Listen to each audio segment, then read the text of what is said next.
Bonjour à toutes et à tous, bienvenue à la Fabrique de la diplomatie. Nous avons ce matin toute une matinée d'échanges autour de sessions sur des sujets d'actualité. Je me présente tout d'abord, je suis Myriam Saint-Pierre, directrice adjointe d'Asie et d'Océanie au ministère de l'Europe et des Affaires étrangères. Je vais appeler pour cette première session « Construire une diplomatie féministe en Europe, comment naviguer dans un contexte de résurgence des conservatismes ». Tout d'abord, Madame Delfino, ambassadrice, secrétaire générale de la 4e conférence des diplomaties féministes.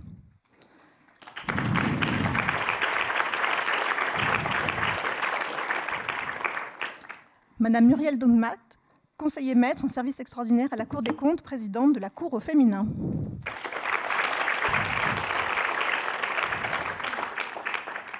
Monsieur Jérémy Pellet, directeur général d'Expertise France. Et à la modération, Madame Alice Apostoli, codirectrice de l'Institut Genre et Géopolitique.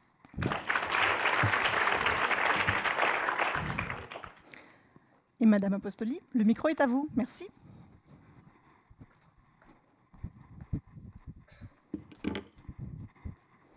Mesdames, Messieurs, chères participantes et participants, je suis très heureuse de vous accueillir ce matin pour cette table ronde donc intitulée « Construire une diplomatie féministe en Europe, comment naviguer dans un contexte de résurgence des conservatismes ».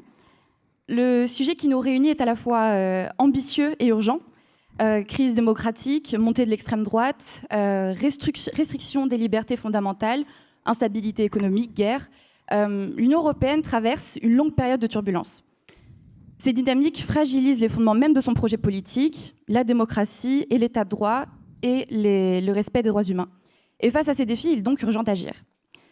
Une politique étrangère féministe offre une réponse structurante, en plaçant l'intersectionnalité, l'égalité et la justice au cœur de l'action extérieure. Elle rompt avec les logiques traditionnelles fondées sur la domination, la transaction, la militarisation et les seuls intérêts économiques de court terme.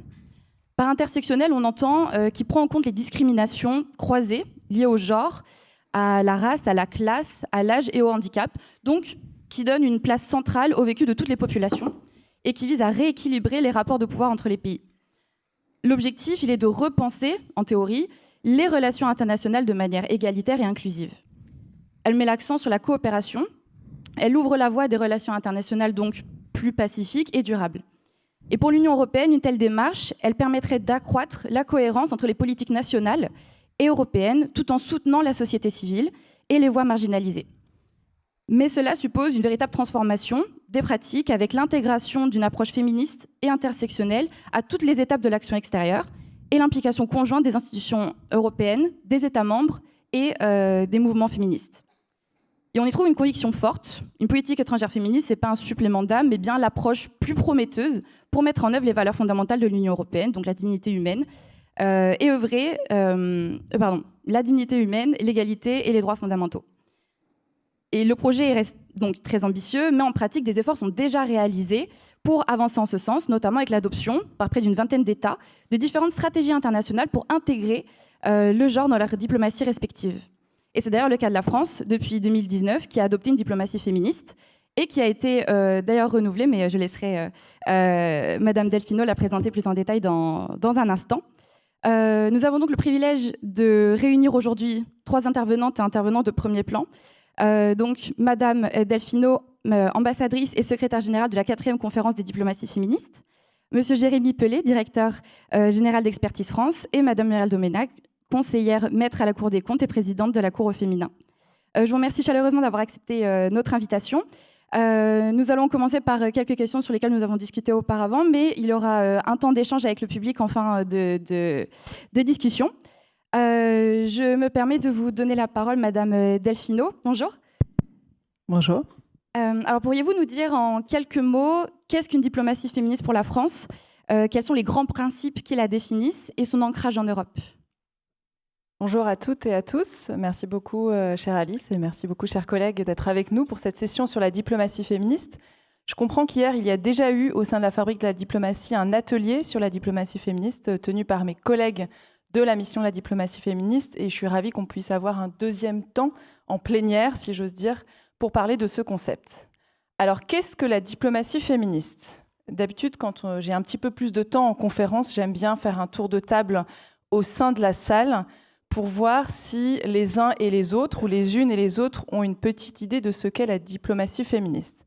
Mais comme nous n'avons pas beaucoup de temps, je vais aller droit au cœur et vous dire non pas quelle est la définition officielle de la France. Pour cela, je vous renvoie au site du ministère de l'Europe et des Affaires étrangères et à la toute nouvelle stratégie internationale pour une diplomatie féministe, mais je vais vous donner ma définition à moi. La diplomatie féministe, c'est deux choses. C'est prioriser et transversaliser les droits des femmes et des filles. Prioriser, cela veut dire systématiquement placer la défense des droits des femmes et des filles et l'égalité de genre au cœur de notre politique étrangère. Et pourquoi j'insiste sur « au cœur », c'est parce que longtemps, la France a défendu, bien sûr, les droits des femmes et des filles. Mais on peut dire, sans honte, que cette défense-là n'était pas au cœur de notre politique étrangère, ça n'était pas la priorité.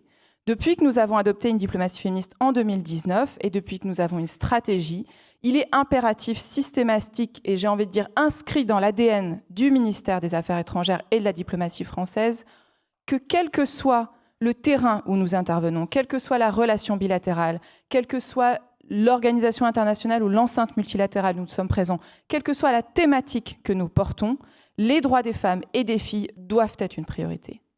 La deuxième chose, c'est transversaliser. Pourquoi ? Parce que très longtemps, les droits des femmes et des filles étaient restreints à une niche qui est la niche de l'aide publique au développement, des questions de développement. C'est-à-dire que quand on parlait droits des femmes et des filles, on pensait uniquement santé, accès à la santé, accès à l'éducation, accès à l'eau, accès à l'alimentation, qui sont toujours des sujets d'actualité, bien évidemment. Mais aujourd'hui, avec la stratégie, on sort la diplomatie féministe de ce carcan et on fait de la question de l'égalité de genre un enjeu de sécurité internationale, un enjeu climatique et environnemental, un enjeu de diplomatie d'influence et de diplomatie culturelle, un enjeu hautement économique et financier, un enjeu numérique, etc., etc. Et donc, avec ces diplomaties féministes, on veut infuser l'ensemble des composantes de notre politique étrangère. On veut que tous nos postes à l'étranger, que toutes nos directions et tous les pans de l'action extérieure de la France prennent en compte la question de l'égalité de genre. Cette diplomatie féministe, vous l'avez dit Alice, elle a été adoptée par à peu près une douzaine de pays aujourd'hui. Et pour faire le lien avec la question européenne, puisque c'est le titre de cette table ronde, il est intéressant de voir que ce sont des pays européens qui sont à l'origine du concept de la diplomatie féministe. En 2014, il y a 11 ans, la Suède, sous l'impulsion de sa ministre des Affaires étrangères, Margot Wallström, invente un tout nouveau concept dont personne n'a jamais entendu parler, la diplomatie féministe, Feminist Foreign Policy. À l'époque, tout le monde se moque d'elle, en disant « qu'est-ce que c'est que ce truc ?» Ça veut dire quoi ? La diplomatie, maintenant, il va y avoir que des femmes, on va éliminer tous les hommes, c'est uniquement la diplomatie pour les femmes. Et puis au fur et à mesure, le concept a été pris de plus en plus en sérieux parce qu'on voit aujourd'hui que ce sujet de l'égalité de genre est utilisé, instrumentalisé par d'autres États, des États conservateurs, des États rétrogrades, par d'autres ONG, par d'autres mouvements politiques, et j'y reviendrai dans un deuxième temps, pour justement faire régresser les droits des femmes. Et si on regarde l'Europe, de nombreux pays européens, au cours d'une dizaine d'années, ont adopté la diplomatie féministe. La Suède, l'Espagne, la France, le Luxembourg, l'Allemagne, les Pays-Bas. Et malheureusement, au cours des 2 dernières années, 3 pays ont décidé d'abandonner cette diplomatie féministe, c'est-à-dire allant à rebours de l'histoire. La Suède, tout d'abord, puis l'Allemagne, puis les Pays-Bas. Entre 2023 et 2025, ces 3 pays majeurs de l'Union européenne, après avoir adopté une diplomatie féministe, et suite à l'élection de coalitions de droite et d'extrême droite, ont finalement fait marche arrière et annoncé abandonner leur diplomatie féministe. Ce qui est un signe des temps.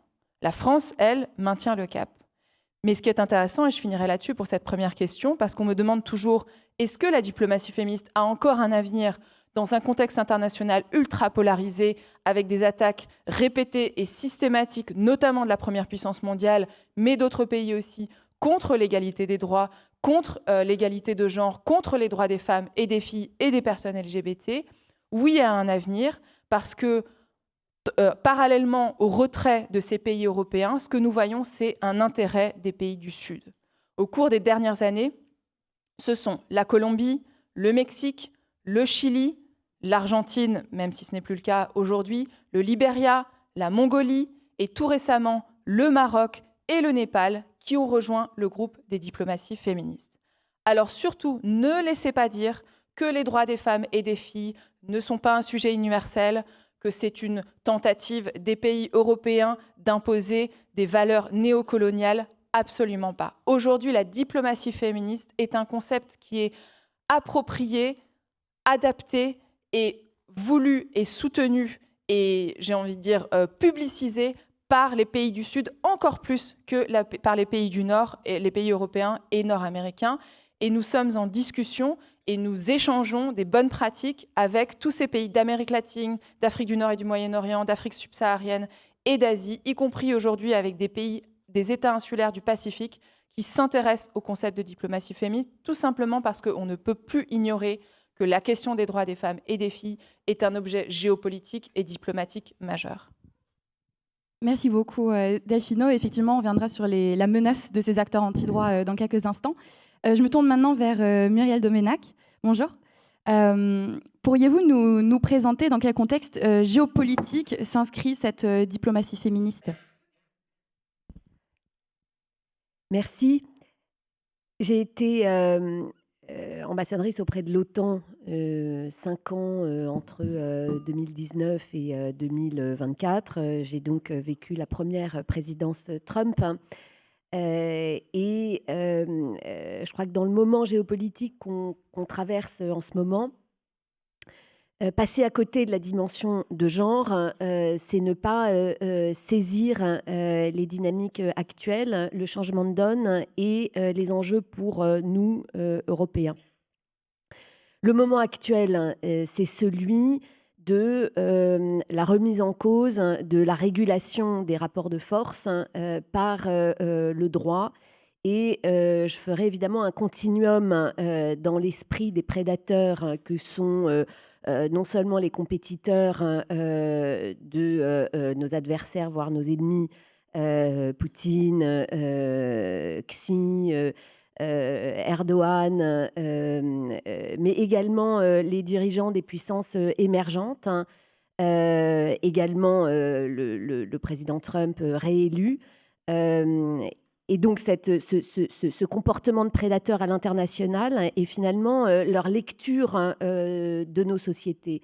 Finalement, pour Trump, la force fait droit et l'idée, comme disait Camus, qu'un homme, ça s'empêche, qu'un pouvoir, ça s'empêche, qu'une puissance, ça s'empêche, eh bien, cette idée, elle n'est pas admise. Donc, il faut bien comprendre que dans l'espèce d'affirmation de puissance et des logiques de puissance à laquelle on est confronté aujourd'hui, il y a le mépris du droit, de la régulation des rapports de force par la négociation. Et dans ce contexte, évidemment, l'Europe est perçue comme faible, comme incarnant des valeurs féminines. C'est d'ailleurs dans ces termes que le président Xi s'était exprimé. Vous avez entendu le vice-président Vance. Et vous avez toute cette rhétorique, finalement, des valeurs féminines comme un élément de faiblesse, mais même également un petit peu, alors c'est ça qui est intéressant, subversif. C'est-à-dire l'Europe et la régulation, vous le voyez bien sur les questions du numérique, c'est aussi potentiellement contagieux, le droit, l'aspiration au droit, etc. Et je pense que c'est ça aussi le levier pour nous.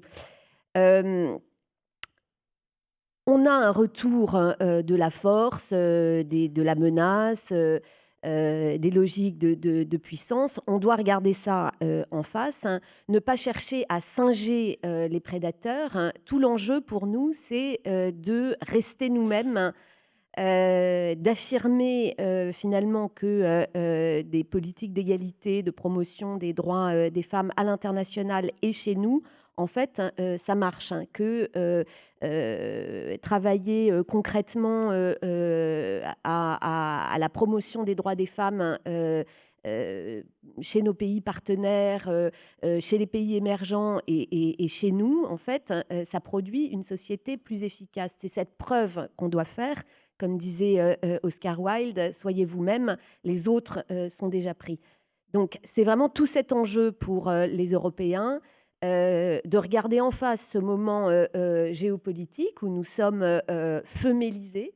C'est vraiment les termes dans lesquels s'expriment un certain nombre de représentants de la mouvance Make America Great Again à l'égard de l'Europe. Mais en même temps, en étant femélisé, on est perçu comme une force potentiellement d'attraction, parce que, comme le disait Delphine, l'aspiration à l'égalité, l'aspiration à la justice, elle est universelle, y compris dans les pays du Sud. Donc, n'ayons pas honte de ce que nous sommes.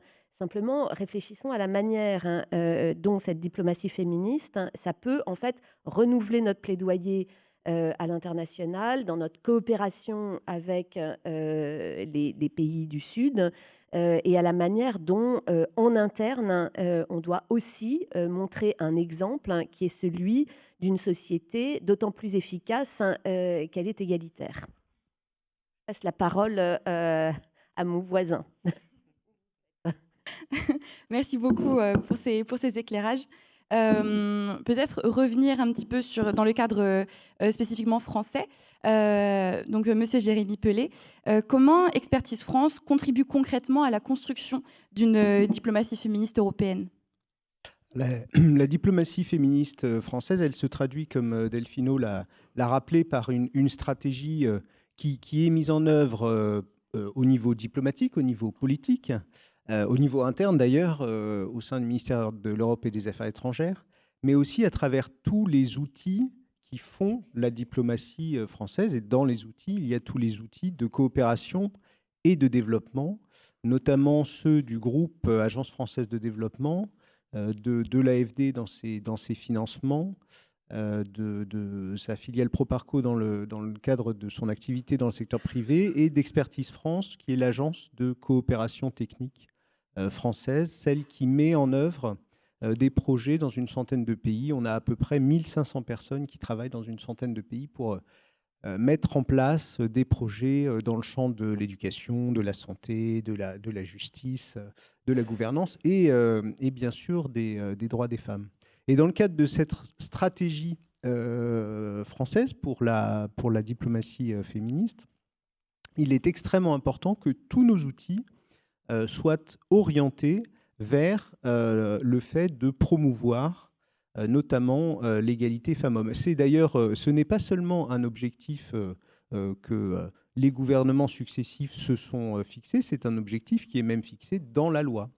La loi de 2021, qui est la loi du 4 août 2021 sur la politique d'orientation de la politique de coopération et de développement française, fixe un objectif très ambitieux sur les financements français en matière de développement, avec l'objectif d'avoir 75%, donc les 3/4 des financements français consacrés à cette politique, qui est un objectif de premier principal ou un objectif essentiel qui traite de l'égalité femmes-hommes. Ça veut dire, comme le disait Delphine tout à l'heure, que la diplomatie féministe, ce sont bien sûr des projets qui visent spécifiquement à soutenir les organisations féministes dans le monde. La France a consacré 200 millions d'euros dans ces 2 dernières années à soutenir un certain nombre directement d'organisations féministes.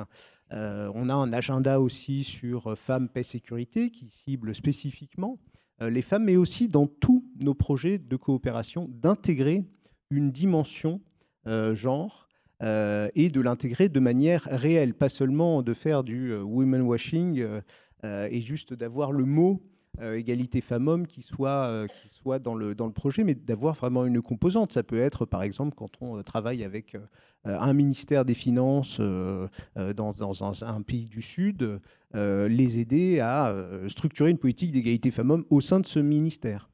C'est bien sûr encore plus directement vrai quand on travaille sur la traite des êtres humains, par exemple, dans le cadre des migrations, où évidemment les violences faites aux femmes sont une composante majeure et principale souvent des projets en question. Donc on s'est organisé pour faire en sorte de pouvoir s'assurer que cette dimension-là, elle est véritablement prise en compte dans l'ensemble de nos projets. Ça veut dire avoir balayer les projets et voir comment on peut les structurer autour de ça. Ça fonctionne, hein, d'ailleurs. En 2024, on avait 81% de l'ensemble de nos projets Expertise France qui étaient dans ce label fixé par l'OCDE, pour ceux qui connaissent un peu, CAD 1 ou CAD 2. On a deux principes pour aller à l'essentiel, pour prendre en compte cette dimension de l'égalité entre les femmes et les hommes. Le premier, c'est ne pas nuire, c'est-à-dire réfléchir dès le départ au fait que notre action, elle doit intégrer les risques ou les potentialités sur l'impact en matière d'égalité femmes-hommes. Ça, c'est la première question à se poser. Et la deuxième question à se poser, c'est comment, à travers nos projets, on peut maximiser l'impact, l'effet de notre action sur ce sujet essentiel d'égalité entre les femmes et les hommes. Ça, c'est vraiment les deux principes que l'on applique et qui nous servent de boussole concrètement pour orienter le volume important de projets qu'on mène tous les ans, avec ensuite des traductions directes sur l'ensemble de nos actions. On pourra revenir parce que, évidemment, dans ce sujet-là et dans le contexte de menaces, de remise en cause de cette politique que l'on perçoit, nous aussi, évidemment, il y a un élément essentiel qui est le fait d'arriver à faire accepter dans le dialogue avec nos pays partenaires cette dimension-là. Et pour le faire accepter, ça veut dire ne pas être en surplomb, ça veut dire ne pas arriver en donneur de leçons, mais travailler, c'est ce que disait Muriel Domnac à l'instant, convaincre nos partenaires qu'en réalité, le fait de travailler sur l'égalité entre les femmes et les hommes génère un gain, un résultat positif pour les pays et les sociétés en question. C'est le cas, d'ailleurs ça a été économiquement prouvé, le fait de travailler notamment sur l'intégration des femmes dans les marchés du travail est un élément essentiel de développement de la croissance potentielle d'un pays. Et ça, il n'y a aucun doute là-dessus. Donc évidemment, dans beaucoup de pays où le sujet du marché du travail est absolument clé, cette dimension-là, j'avais presque envie de dire pragmatiquement, elle doit de toute façon être intégrée. Donc il faut trouver des moteurs, il faut trouver des éléments qui nous permettent ensuite de faire passer ce qu'on souhaite passer, parce que nous avons des principes forts sur lesquels on pourra revenir dans notre diplomatie féministe. L'égalité par les droits, par exemple, qui est un marqueur très fort de la politique française, elle doit aussi arriver à se traduire à travers notre action quotidienne sur le terrain. Merci beaucoup. Et effectivement, donc le point commun de vos interventions, c'est qu'effectivement, l'intégration du genre dans toutes les actions est indispensable. Je me permets de poser la question à tous les trois. Dans vos fonctions respectives, comment percevez-vous justement la résurgence des conservatismes qui tentent de faire obstacle à cette intégration du genre? Quels impacts concrets sur votre travail et quels leviers identifiez-vous pour y faire face? Madame Delfino, je vous laisse la parole pour un premier temps. Alors tout à l'heure, j'ai donné à la fois un peu la définition officielle de la diplomatie féministe et ma propre définition. Je voudrais en rajouter une autre et je me permets un petit moment publicité. La diplomatie féministe, c'est un sport de combat aujourd'hui. C'est le titre du livre que j'ai publié il y a presque 2 ans aujourd'hui et qui, bien malgré nous, est encore plus d'actualité aujourd'hui. Je l'ai publié à l'époque sous l'administration Biden et j'y raconte le combat notamment de la diplomatie française et des pays affinitaires contre la suprématie américaine dans les enceintes multilatérales et le rouleau compresseur qui a été mis en œuvre pour faire régresser les droits des femmes et des filles dans l'ensemble des agences onusiennes, mais dans l'ensemble aussi des enceintes multilatérales. À l'époque, je ne savais pas que M. Trump allait être réélu et que nous ferions face à un backlash de nature absolument disproportionnée qui n'a absolument rien à voir avec la première administration Trump. Je vais vous donner quelques exemples, mais avant, je voudrais donner quelques chiffres. Vous avez certainement entendu parler de cette montée en puissance des mouvements anti-droit ou anti-genre. On a l'habitude plutôt au sein du ministère d'utiliser le terme anti-droit, puisqu'il s'agit d'une nébuleuse à la fois d'États, de partis politiques, d'associations, en tout cas d'organisations à caractère associatif, parfois d'entreprises, de fortunes privées, d'organisations philanthropiques dont l'objectif de plus en plus affiché est de faire régresser les droits, principalement de ce qu'on appelle les minorités, les femmes n'étant pas une minorité numérique, comme vous le savez, mais en tout cas des catégories de la population qui historiquement sont dominées, les femmes évidemment, les personnes LGBT, les personnes en situation de handicap, les personnes migrantes, les personnes racisées, etc., etc. On commence par les femmes et les personnes LGBT. Je vous invite très très fortement, si le sujet vous intéresse, à lire les rapports d'une organisation qui s'appelle le Forum parlementaire européen des droits sexuels et reproductifs. Au-delà de ce nom qui est un petit peu long, c'est une organisation qui est située auprès de l'Union européenne, mais qui n'est pas une organisation communautaire, qui est un collectif de parlementaires européens et de chercheurs qui sont engagés pour la défense des droits sexuels et reproductifs. Les droits sexuels et reproductifs, je rappelle, il s'agit de ce qu'on appelle plus largement la planification familiale, il s'agit de l'autonomie corporelle, notamment des femmes, mais aussi des personnes LGBT, il s'agit de défendre le droit à toute personne, quelle qu'elle soit, d'avoir une sexualité libre, avec qui elle veut, quand elle veut, d'avoir des enfants si elle veut, quand elle veut ou si elle ne veut pas, d'avoir aussi un accès à l'éducation complète à la sexualité et évidemment d'avoir accès à la contraception et in fine à l'avortement qui est menacé dans beaucoup de pays. Les rapports de ce forum parlementaire européen traquent et tracent de manière très précise les financements de ces mouvements anti-droits. Entre 2019 et 2023, donc assez récemment, en l'espace de 4 ans, ces financements représentent 1,2 milliard de dollars. En Europe, uniquement 1,2 milliard de dollars sont allés en Europe vers des organisations européennes. La grande majorité de ces financements, récemment, vient de la Russie. Confère ce que disait Muriel. Une bonne partie de ces financements vient également de la droite évangélique et chrétienne américaine. Et de plus en plus de ce financement viennent d'organisations philanthropiques françaises, y compris, et je le dis, la Fondation du bien commun. Entre 2008 et 2019, sur les 10 années précédentes, ces financements ne représentaient que 700 millions de dollars. C'est-à-dire que sur les 5 années, la moitié moins de temps, on a moitié plus de financement. Je vais vous donner un exemple français qui n'a rien à voir avec la diplomatie féministe, mais vous vous en souvenez peut-être. Au moment de la constitutionnalisation de l'IVG l'an dernier, juste avant, Paris s'est réveillé avec une vague de stickers qui avaient été apposés sur les Vélib, des stickers anti-IVG. Peut-être certains et certaines d'entre vous se rappellent. Tous les stickers, les Vélib dans Paris, ou presque tous les Vélib dans Paris, il y avait une campagne sauvage de collage de stickers anti-IVG. La Fondation des femmes a fait une évaluation de combien coûte une campagne comme ça. Campagne sauvage, pendant la nuit, personne ne l'a vue, etc. Ça peut paraître anodin. Plusieurs centaines de milliers d'euros. Qui aujourd'hui, quelle association féministe, quelle association de terrain a les moyens de financer une campagne de plusieurs centaines de milliers d'euros? Aucune association féministe. Ni en France, ni en Europe, ni certainement dans les pays du Sud. Donc la puissance financière de ces mouvements anti-droits, elle est réelle.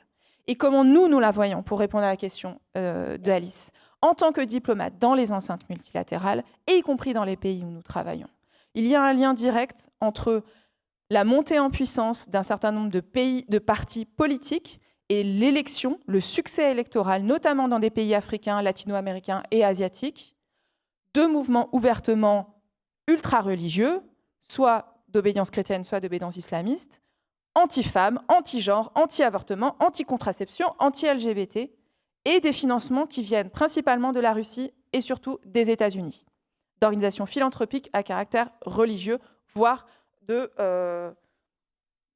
satellites du Parti républicain.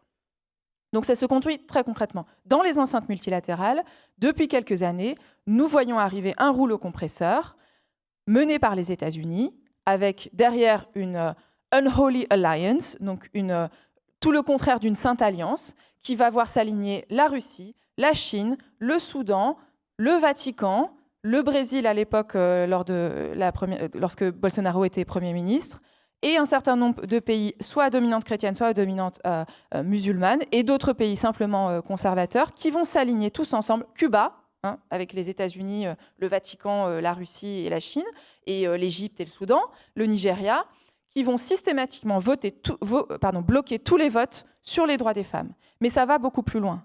Lorsqu'on est au sein d'une organisation dont vous n'avez certainement jamais entendu parler, l'Organisation de l'aviation civile internationale, qui est une organisation internationale. Lorsqu'on est en négociation sur la sécurité alimentaire à la FAO à Rome. Lorsqu'on est en négociation à l'UNESCO sur la protection du patrimoine. La mention même du mot égalité de genre, voire parfois du mot femme, est attaquée en séance par ces pays conservateurs pour invisibiliser et supprimer toute mention de l'égalité de genre et même de la présence des femmes ou de l'impact de telle ou telle politique publique sur les femmes. Donc on est dans un processus tout à fait affirmé et systématique de suppression de la lutte contre les discriminations et d'invisibilisation des femmes dans les enceintes multilatérales et dans l'ensemble des négociations internationales. Donc là, on n'est pas dans un monde dystopique, c'est le monde d'aujourd'hui, que nous, on connaît diplomates depuis un certain nombre d'années, sur lequel alertent les associations féministes, notamment aux États-Unis, mais un petit peu partout dans le monde. Et c'est pourquoi la diplomatie française, c'est aussi financer celles qui sont le premier rempart contre cette montée en puissance des mouvements anti-droit. Ce sont les associations féministes. Une association féministe, ce n'est pas une ONG de développement. Ce n'est pas les grandes ONG de développement que vous connaissez, CARE, Médecins sans frontières, Action contre la faim, etc., etc. C'est une association spécialisée dans la lutte contre les violences faites aux femmes et la promotion des droits des femmes. Ce sont les plus petites associations, quel que soit le pays, que ce soit le Nord ou le Sud. Ce sont parfois des associations qui n'ont même pas de statut légal. Ce sont les associations qui sont les moins bien subventionnées par les grands bailleurs internationaux, que sont les banques de développement, la Banque mondiale et les grandes organisations philanthropiques. Et donc la France, il y a 5 ans, a décidé de monter le premier fonds mondial de soutien aux organisations féministes. Il s'appelle le Fonds de soutien aux organisations féministes, FSOF.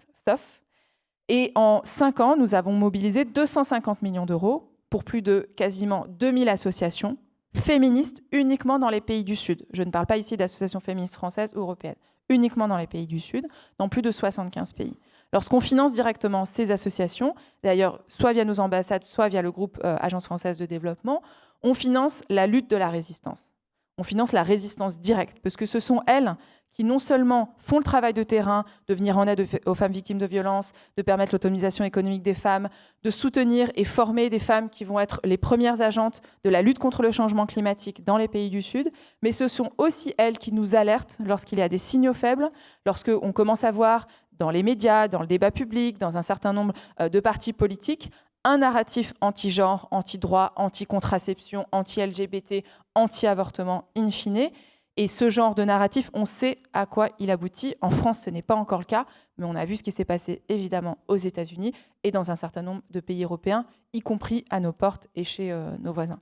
Donc c'est ça la réalité aujourd'hui, à la fois des associations féministes, des mouvements anti-droit et aussi de notre rôle de diplomate. C'est pourquoi, encore une fois, la diplomatie féministe, c'est un sport de combat, mais surtout, c'est un enjeu géopolitique, c'est un enjeu de hard power. C'est pas un truc de valeur, c'est pas un truc d'éthique, c'est aussi un sujet de justice, évidemment, et de droit, mais c'est un enjeu géopolitique parce que nos ennemis utilisent les droits des femmes et des filles et l'égalité de genre pour forcer la main à d'autres pays à adopter des politiques publiques ouvertement régressives pour les droits des femmes et des filles. Donc, comme dirait le président de la République, il ne faut pas être naïf. On est droit dans nos bottes, comme disait Muriel. On est fidèle à nos valeurs, qui sont d'ailleurs cohérentes avec le droit international. On ne fait que défendre le droit international, qui est tout à fait progressif en matière de droits des femmes et des filles. Tous ces droits-là, ils sont dans les textes internationaux qui datent des années 90. Donc probablement avant votre naissance, la plupart d'entre vous ici. Pas le droit à l'avortement, mais tous les droits sexuels et reproductifs, ils sont dans les textes internationaux. Donc les États sont partie prenante, ils sont légalement obligés de mettre en place et d'implémenter ces droits-là.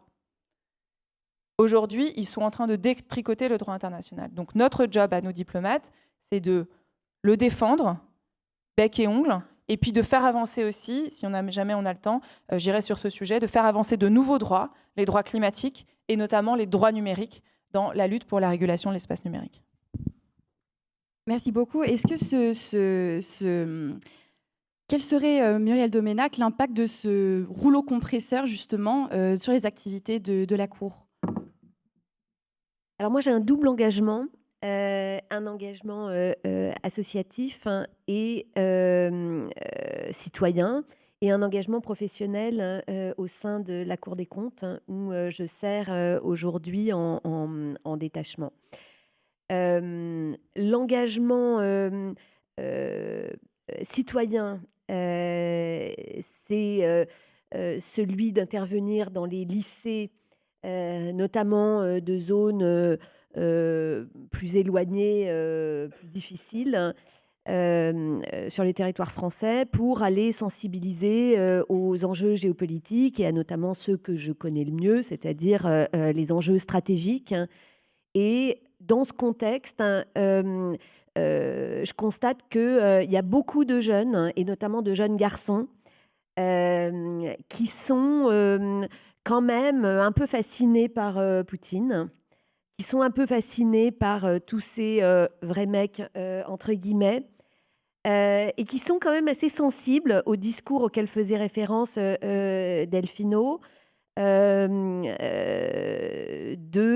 la force, de la virilité viriliste, en fait, et de contestation des droits des femmes, et l'idée que finalement, nos sociétés ont été, oui, encore une fois, j'utilise le terme de femmélisées, parce que c'est en fait ça que ça veut dire, hein, et que du coup, finalement, on a perdu le sens des vraies valeurs. Et combien de fois j'ai entendu des jeunes, notamment des jeunes hommes, dire « Mais madame, Poutine, il se fait respecter.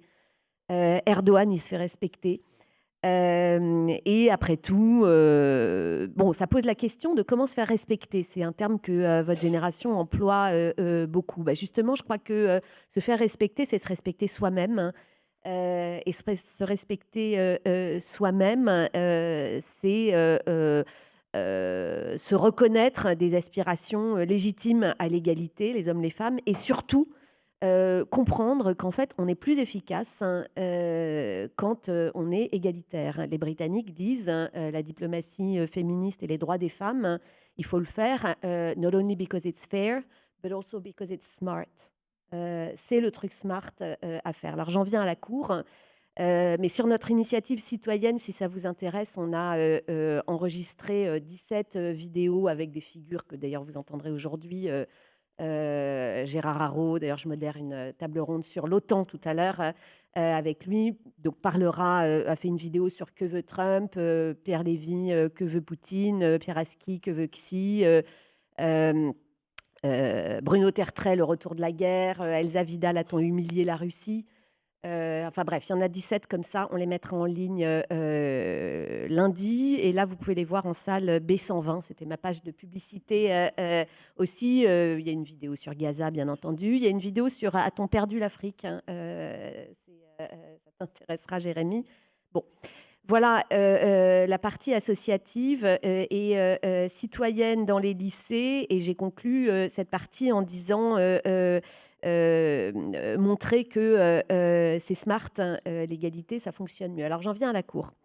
La Cour des comptes, qui est donc l'institution supérieure de contrôle, est aujourd'hui un tiers de confiance, hein. La qualité de son travail est reconnue, et elle sait objectiver les faits, objectiver les chiffres, hein, et l'efficacité de la dépense publique.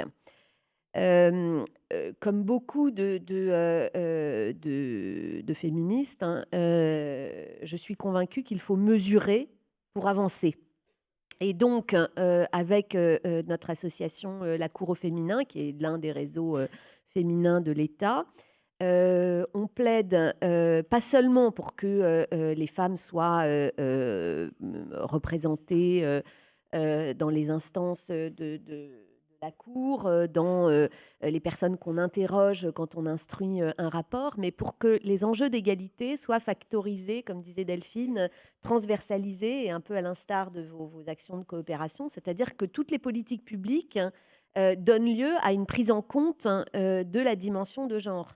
Qu'on ne se contente pas d'un rapport par an sur l'égalité femmes-hommes, de préférence rendu public le 8 mars, hein, mais que, par exemple, quand on travaille sur la sécurité routière, on factorise le fait que 84% des auteurs d'infractions sont des hommes, 74% des victimes également sont des hommes. Donc les hommes tuent les hommes, ce qui est quand même quelque chose qu'ils doivent savoir, hein.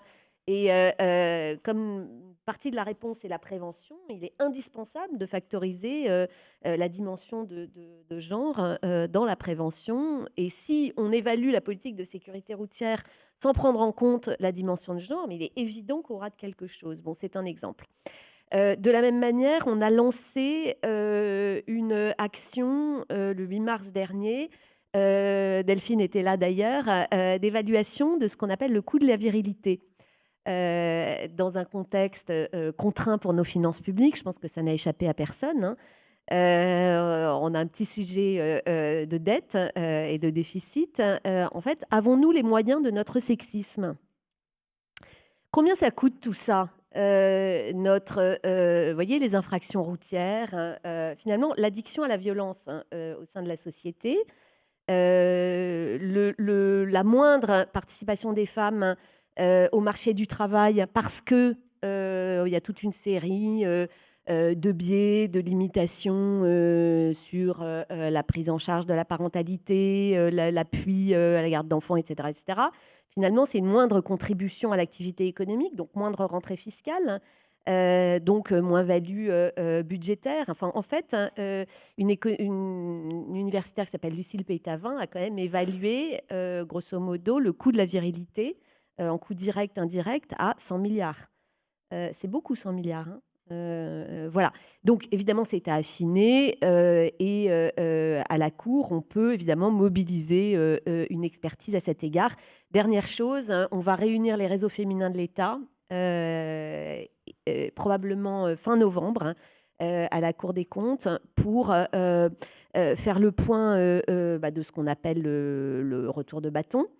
À l'occasion, bien entendu, des 25 ans, alors c'est important pour nous, diplomates, hein, du vote de la résolution qu'on appelle 1325, Femmes, Paix et Sécurité, qui avait été votée en 2000, 31 octobre 2000, hein, c'est ça, à l'unanimité du Conseil de sécurité. Aujourd'hui, ce serait hors de portée, mais pour essayer de faire le point de ce retour de bâton et de réunir de façon sérieuse, équilibrée, dans un contexte politique en France où on commence, ça n'a échappé à personne non plus, à préparer la présidentielle, hein, objectiver le retour de bâton, mais objectiver aussi les domaines dans lesquels on a progressé, parce qu'il y en a, et les éléments clés à préserver, à promouvoir, hein, quand même, dans les années récentes. Jérémy mentionnait la loi de 2021 sur l'aide publique au développement et la prise en compte des actions en faveur du genre. Ça, c'est un élément dont je crois les réseaux féminins de l'État doivent prendre conscience, hein, parce qu'il doit être préservé, quelle que soit la suite politique dans notre pays. Voilà.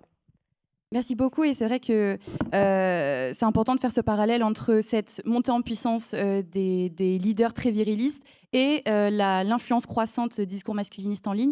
J'en profite pour faire la promotion du rapport de l'Institut du genre en géopolitique avec Equipop sur comment contrer les discours masculinistes en ligne, parce qu'ils influent justement la vie européenne, notamment la vie politique, notamment au sein de l'Union européenne, et vice-versa, parce que c'est aussi un vivier de soutien finalement et de votants ou futurs votants à des figures virilistes.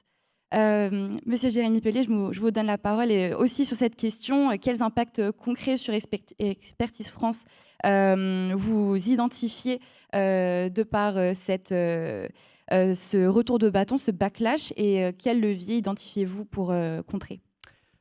D'abord, je reviens de Washington. J'ai atterri hier, donc autant vous dire que je suis en plein dans le backlash sur les droits. J'ai notamment parlé de manière un peu lunaire avec le département d'État américain de santé mondiale, des priorités américaines, et on sent évidemment l'impact majeur, le tournant majeur que l'administration Trump 2 a pris de manière beaucoup plus forte que sous Trump 1 de réorientation de sa politique étrangère, notamment sur tous les sujets, que ce soit de genre, comme de manière générale sur tous les sujets des objectifs de développement durable, jusqu'à nier même presque la notion d'objectifs de développement durable. Donc on va vraiment très loin dans le discours. Ça se ressent d'ailleurs pas seulement aux États-Unis, mais malheureusement dans beaucoup d'organisations internationales. Il se trouve qu'Expertise France a aussi un réseau d'experts dans énormément d'organisations internationales, notamment des Nations Unies dans le monde. On réunissait nos experts la semaine dernière et un message très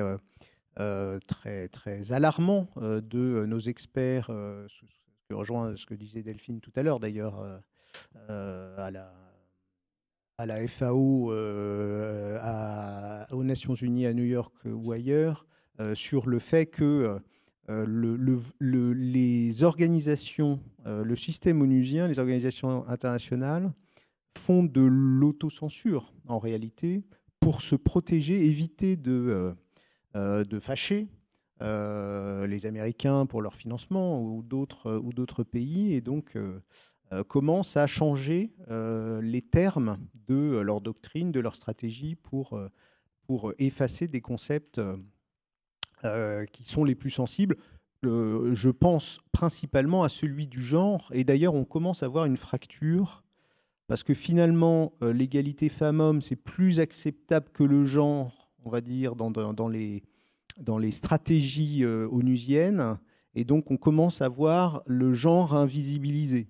Donc c'est un peu la sorte de politique des petits pas qui petit à petit peuvent amener à invisibiliser un certain nombre de sujets. Donc ça, c'est évidemment un point très important, parce que des résistances à l'égalité femmes-hommes dans le monde, il y en a toujours eu, nous depuis toujours, dans nos projets de développement. On sait très bien qu'il y a des résistances locales, nationales. C'est d'ailleurs notre métier de travailler là-dessus.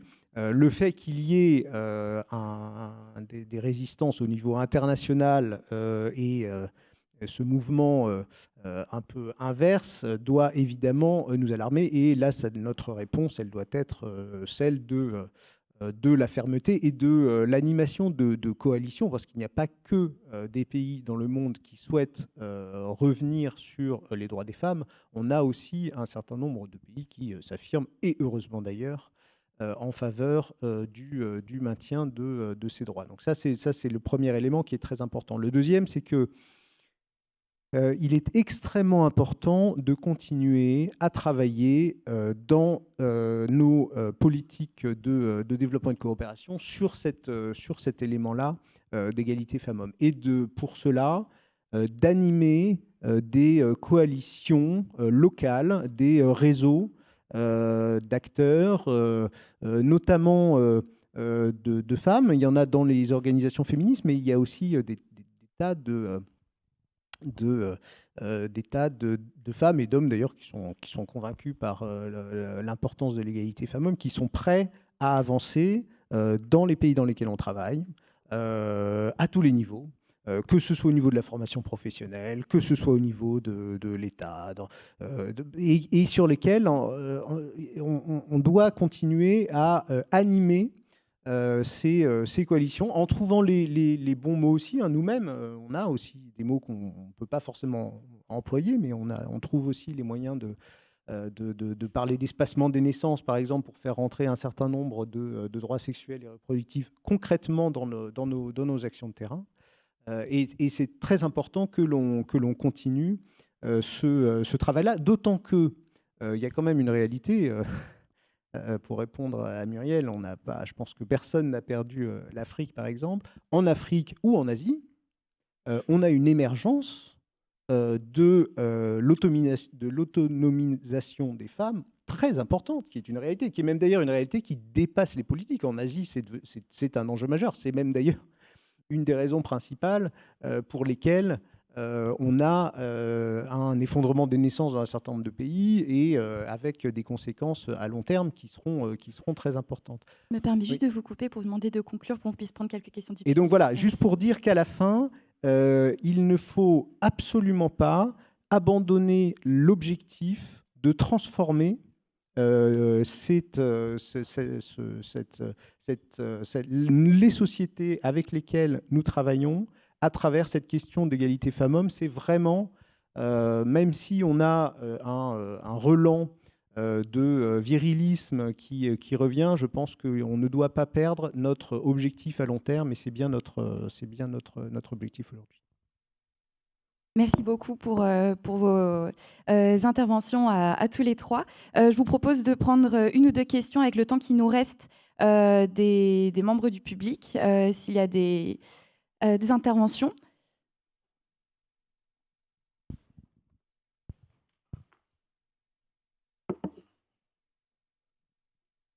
Bonjour, Antonella Leiva, je travaille à l'IGG avec Alice Bostoli, je suis manager du pôle Backlash. Et justement, aujourd'hui, on constate une baisse de l'APD d'à peu près 20%, selon le dernier rapport de l'OCDE du CAD notamment. C'est un backlash économique, évidemment, du conservatisme des pays européens. Ma question, c'est quels sont les impacts concrets sur la diplomatie féministe de cette baisse de l'APD, et notamment sur les projets à indicateur 1 que gère justement Expertise France et qui sont présentés au sein du CAD. Et quelle est la position de la France au sein du CAD par rapport à tout ça? Par ailleurs, suite à la conférence de Séville, je me demandais quelles sont les nouvelles formes de financement en fait, qui seraient pertinents pour pallier à ce manque de financement et cette baisse de l'APD. Merci. Merci. Peut-être en prendre une ou deux autres. Bonjour. Alors, juste pour rebondir sur la question précédente, moi je me demandais aussi comment la réduction significative des budgets de l'AFD aura comme conséquence sur la politique et l'action de la France en faveur de l'égalité et de l'intégration des genres, et comment la diplomatie féministe, quel rôle elle peut jouer à ce sujet. Et j'avais d'autres questions. La France est régulièrement condamnée par la Cour européenne des droits de l'homme sur les questions de LGBV. Elle continue, le ministère de l'Éducation continue à financer des écoles conservatrices en France, catholiques, qui promeuvent des discours homophobes. Je me demandais quel rôle ou comment ce manque d'exemplarité de la France, est-ce qu'il sape la diplomatie féministe que vous essayez de mettre en place? Et une troisième petite question, est-ce que la diplomatie féministe est en train de faire quelque chose pour éviter la destruction des stocks de l'USAID en France, contrairement les contraceptifs, etc. Je vous remercie. Alors, ça fait déjà pas mal de questions. Je propose qu'on qu'on commence déjà par ce premier batch.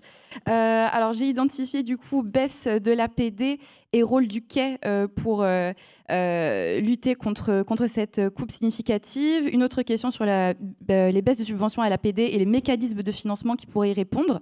Et enfin, les enjeux d'exemplarité de la France pour... en matière de soutien à des écoles politiques d'extrême droite.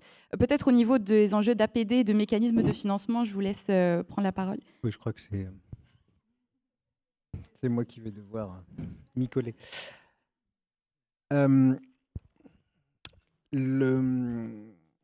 a une baisse effectivement de l'aide publique au développement en France. La politique d'aide publique au développement a commencé à baisser depuis 18 mois en crédit budgétaire notamment, parce qu'on doit tous faire des efforts sur la maîtrise de nos finances publiques, même si cette politique fait peut-être beaucoup plus d'efforts que d'autres. Alors, l'impact sur la traduction dans les politiques, et notamment dans les politiques d'égalité femmes-hommes, je dirais qu'il y a deux impacts. En volume, c'est sûr qu'il y aura moins d'argent. Ça, c'est assez mécanique.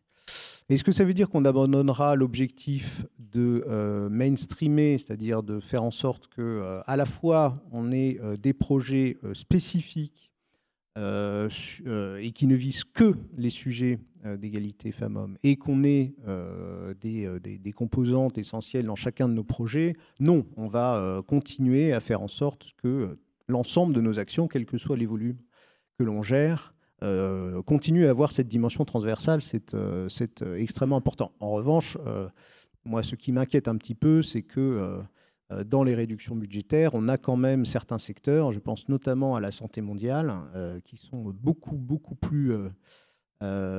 qui diminuent beaucoup plus que les autres. Et ça, c'est quand même un sujet parce que c'est un secteur qui fait beaucoup pour l'égalité des droits des femmes. Donc ça, c'est effectivement un sujet d'inquiétude que j'ai personnel, mais ça ne veut pas dire qu'il faut abandonner cet objectif. Et puis, on a quand même des éléments qui nous permettent de continuer à avancer. Nous, on gère à Expertise France énormément de ressources de l'Union européenne. D'ailleurs, c'est un des thèmes de cette table ronde. 500 millions d'euros par an, à peu près, on mobilise à Bruxelles.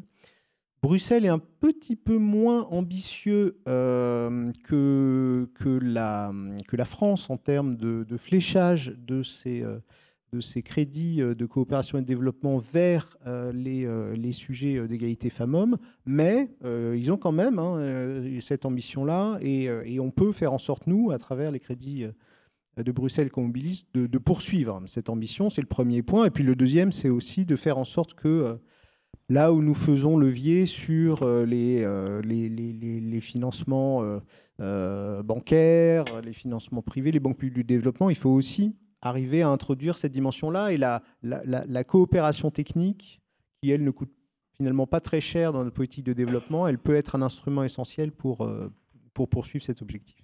Et au niveau du quai, Delphine ? Oui, un mot sur l'APD. Donc évidemment, les financements égalité de genre vont souffrir de la baisse de l'APD, au même titre que l'ensemble des secteurs de notre développement. Tu citais la santé, l'éducation, sécurité alimentaire, le climat, etc. Pour l'instant, étant dans une situation politique domestique légèrement instable, on ne sait pas exactement à quel niveau. Le fonds de soutien aux organisations féministes que je mentionnais tout à l'heure est préservé en partie. D'autres financements vont probablement être impactés. Je voulais juste redire, sans être trop techno, que le financement de l'égalité de genre, ça n'est pas juste, par exemple, le fonds de soutien aux organisations féministes, c'est beaucoup d'autres canaux. C'est aussi les financements qu'on va donner aux organisations internationales comme ONU Femmes ou UNFPA, qui s'occupent des droits sexuels et reproductifs, qui est un petit peu préservé pour l'instant de la baisse de l'APD. C'est aussi les financements qu'on va donner, non pas à des agences onusiennes, mais des organismes internationaux comme le Fonds de soutien aux victimes de violences sexuelles dans les conflits, qui avait été lancé par le prix Nobel de la paix Nadia Mourad et Denis Mukwege, qui est actif notamment aujourd'hui en Ukraine et en RDC. Il y a 1001 canaux au-delà de notre APD bilatérale et multilatérale. Sur la CEDH, je n'ai pas connaissance d'un arrêt particulier sur la question de l'enseignement catholique en France. J'étais à la CEDH en juin, il n'y a pas très longtemps. Un des secteurs où on peut faire encore vraiment progresser notre diplomatie féministe, c'est l'interministériel. C'est-à-dire avoir un vrai alignement et un vrai engagement des autres ministères, y compris sectoriels, sur les questions de diplomatie féministe avec le ministère de l'Europe et des Affaires étrangères. Alors, je vais devoir mettre fin à cette table ronde. Je vous remercie beaucoup pour vos interventions et merci pour les questions du public. Et pour en savoir plus sur les thèmes de cette table ronde, je me permets une petite minute de promotion. On sort aujourd'hui un rapport au sein de l'Institut du genre en géopolitique sur repenser l'action extérieure de l'UE pour une politique étrangère féministe inclusive. Donc c'est pile le thème de cette table ronde. Donc si vous avez un intérêt, n'hésitez pas à aller regarder sur notre site internet. Il est sorti ce matin. Voilà, merci beaucoup.